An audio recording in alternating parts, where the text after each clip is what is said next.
Hey 49ers faithful, we're back with an exclusive video bringing you the latest updates on our beloved San Francisco 49ers show in the CSC's 49ers. Before we jump in, make sure to subscribe to 49ers Zone and hit that like button. This way, you'll never miss any breaking news or exciting updates about the Niners. The San Francisco 49ers have recently made two surprisingly smart moves. One that looks like a near-perfect fit for the team, and another that, while clever, still feels like a work in progress. We'll dive deeper into these decisions, and later, touch on a third development that's emerging. The 49ers constantly draw attention, and the ongoing discussion through comments and critiques is genuinely appreciated. Let's begin with Jordan James, a fifth-round running back selection who garnered plenty of praise before the draft. It's worth considering input from various sources, even if there's some bias, as the analysis offered has been largely solid and relatable.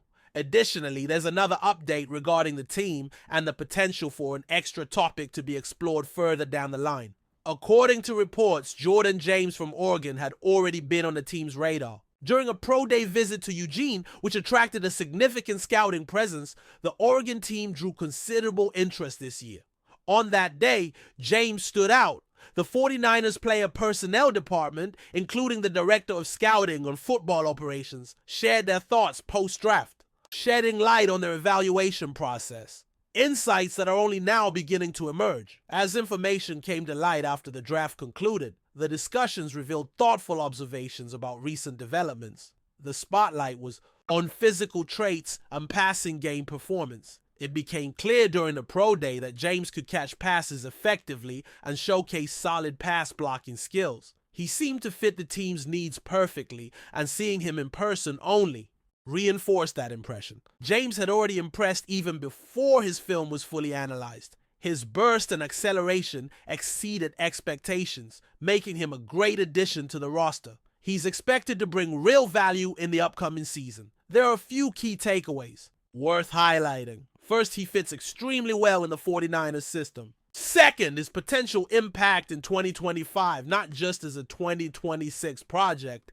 is worth noting. I'll expand more on what makes sense and what caught the front office's attention. There's genuine excitement about James. This year's running back class had notable depth, and the team was pleased he was still available. He's a tough runner who fights through tackles, even though he doesn't have elite top-end speed. That said, his agility and burst are qualities the team believes will shine in their scheme. Finding the right fit for the system is critical. While James didn't start out at Oregon as a receiving threat, he developed into a reliable target for the quarterback. In 2023, he tallied 15 receptions for 132 yards and 1 touchdown, following a 2022 campaign with 26 catches for 209 yards on top of 1,267 rushing yards. He was a player the team genuinely liked, and the deeper you look into his potential, the clearer it becomes how much he can contribute. He evolved into a trustworthy receiving option, posting 15 catches for 132 yards and a touchdown in 2023. Building on 26 catches for 209 yards the prior year, along with 267 yards on the ground. This is a player who made a strong impression, returning with more confidence in both his abilities and his fit within the team. He's young and shows capabilities that weren't fully captured on tape, but were evident live during his pro day. I usually stay cautious when someone claims they saw something special at a pro day or combine that wasn't on film, but when those insights come from the scouting department, it's a different story. We're not talking about random internet takes. These are experts who know what they're looking at. When they highlight something that stood out live, I trust that. We've all experienced this. You watch a guy on TV and think he looks good, but seeing him in person leaves an entirely different impression. I may be going long here, but other observers have also shared insightful takes on James, and I want to highlight a few. According to PFF, he earned a 95.7 rushing grade dating back to 2023, ranking second among running backs over the last 2 seasons. That's remarkable for a player taken at pick 147, just 3 spots behind another notable back. It's a surprising development. He could easily land on your rookie radar in fantasy football.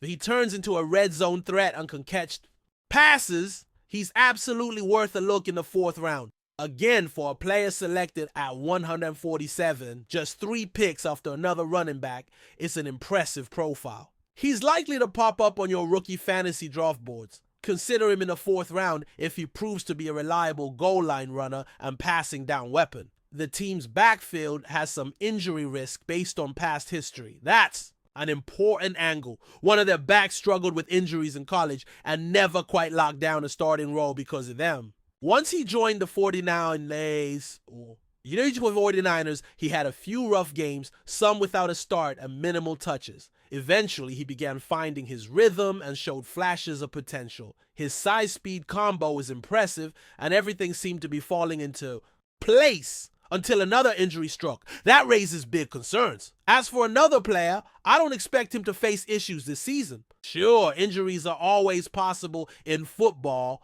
but based on his recovery and history, I don't see setbacks coming. I'm confident he'll have a strong, healthy season unless something unexpected happens. Last year, he spent much of the season unable to perform at his best, which allowed other parts of his body time to recover. Once his Achilles healed enough for him to resume football activities, he ramped up his training and saw the field. However, a separate injury unrelated to the Achilles shut him down again, ironically giving his Achilles even more time to rest. I'm envisioning a best-case scenario with a player who understands the importance of preparation, physical maintenance, and pushing himself to reach top performance. I expect him to have a healthy season unless a major injury occurs. That concern is valid though, because if he does go down again, the role of the next man up becomes vital. And that's where James comes in. He's ready to seize the opportunity. His different style and quickness make him an intriguing change of pace option. Heading into the season, one of my hopes was to see James get regular carries, ideally in a 60-40 split with another back.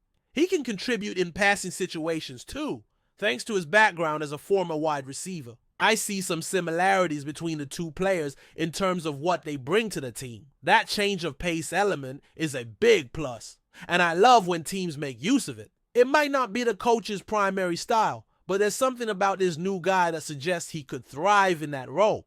I also came across a podcast discussing exactly this topic. Within the system, the idea of pace change is a strong asset, and it's something I really enjoy watching teams implement. While it might not be the coaching staff's top priority, they do seem to value this dynamic. The podcast I heard mentioned that the new back could potentially be RB2, as the current secondary option profiles more as a shift in tempo player. Analysts described him as an excellent addition to the roster, with expectations of meaningful snaps this year, raising the level of excitement. Looking ahead, the new back logged 260 touches without a single fumble in 2025. One analyst described him as someone who consistently breaks tackles and plays with a presence larger than his actual size. A classic runner, which is highly appealing. The team appears to have a solid understanding of what it needs. They wanted this player, but chose to take him in a slightly different draft spot than expected. Recently, the 49ers made 2 very smart moves. One of them involves a scenario that strayed from the original plan. Initially, it seemed inevitable that a veteran kicker would be brought in to challenge the current one during camp, especially given the investment made. Now, it looks like those plans are indeed being acted upon. At first, I thought the plan was just to sign a veteran, but before we dive in, don't forget to subscribe to 49ers Zone and hit the like button on this video. Your support helps us keep bringing you the latest updates on the San Francisco 49ers, and don't forget to share your thoughts on the news in the comments below. In a stunning turn of events, Brock Purdy, the promising young quarterback who led the San Francisco 49ers to an impressive playoff run in his rookie season, has signed with one of the 49ers' biggest rivals, sending shockwaves through the NFL. Purdy, who was drafted last year as Mr. Irrelevant but quickly became a fan favorite, especially after his meteoric rise to starting quarterback during the 2022 season, now finds himself in unfamiliar territory.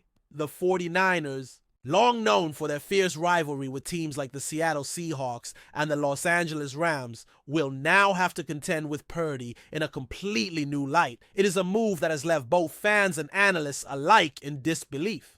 Purdy's ascension to the starting role was a story of sheer determination and resilience. Stepping in for the injured Jimmy Garoppolo and Trey Lance, he proved that he was more than capable of leading a high-powered offense, winning every regular season game he started, and even guiding the 49ers deep into the postseason. The quarterback's decision to sign with a rival organization, however, raises questions about his future and the motives behind the move. It's clear that Brock Purdy, despite his remarkable rise to prominence in San Francisco, was looking for more than just a backup role.